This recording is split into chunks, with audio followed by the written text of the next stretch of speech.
sure only a small portion of you can relate, but I was a kid who grew up without cable. Though I did find ways to watch Cartoon Network and Nickelodeon shows, since I owned a few of them on VHS. Remember those things? Man. The fact that I was a cable-deprived cretin meant I watched Channel 13 PBS Kids when I got home from school during the week, and I was bright and early Saturday mornings to get my kids' WB fix, and then the occasional Fox Kids or ABC Kids whenever I wanted to watch a specific show, like The Replacements. Call in the replacements. Get the replacements. Seriously, most underrated show. But enough reminiscing. Let's get to the good stuff of 2016.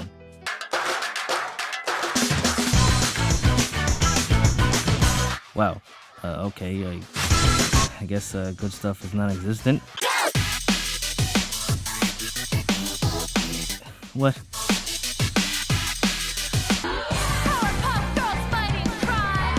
What? What happened to the shows that had heart, character development, and the female characters that for some reason I was attracted to? I have no real beef with modern shows, except this. Today's cartoons, more specifically those aimed at today's kids' generation, are extremely simple. In some cases, it's a good thing. This generation is changing and becoming more simple, and studio executives need to keep current with the times. However, it's become so simple to the point where it's almost as if we forgot how to teach kids life lessons in relatable ways. They're filled with utter retardation, for lack of a better word, and make little to no sense, even to a smart kid.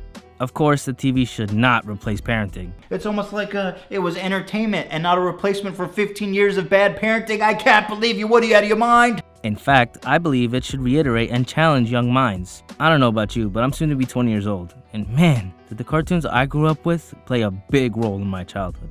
Of course, I'll never forget the biblical and moral teachings of my parents, but these were the shows I grew up on that helped shape and molded my childhood, and I'm sure these shows may have done the same for most of you my age. I grew up in the early 2000s, but me and my household were, to be honest, a little behind on certain things, like shows and technology. That being said, I grew up with a lot of the same shows and gaming systems kids in the 90s grew up with. Every time I come across the nostalgia page on Facebook, they put up a picture of cultural reverence stuff that was huge in the 90s, and more than half of the things listed there, I'm just like, hey, I know what that is. I had one, or everyone's favorite. Can I have that one, Mom? I want one of those, Mom, please. I put together an amazing playlist of cartoon intros from the late 90s, early 2000s, mainly the shows that shaped my childhood and kept me glued to the television. Link is in the description. I guess it might help you guys reminisce of the good days. The days that had edgy cartoons that weren't afraid of a little violence and even pushing the envelope to teach us valuable lessons. These cartoons were real, and some people have no idea how much they mean to me. And for others, they do mean a lot. Thank you, Cartoon Network, Nickelodeon, Kids WB,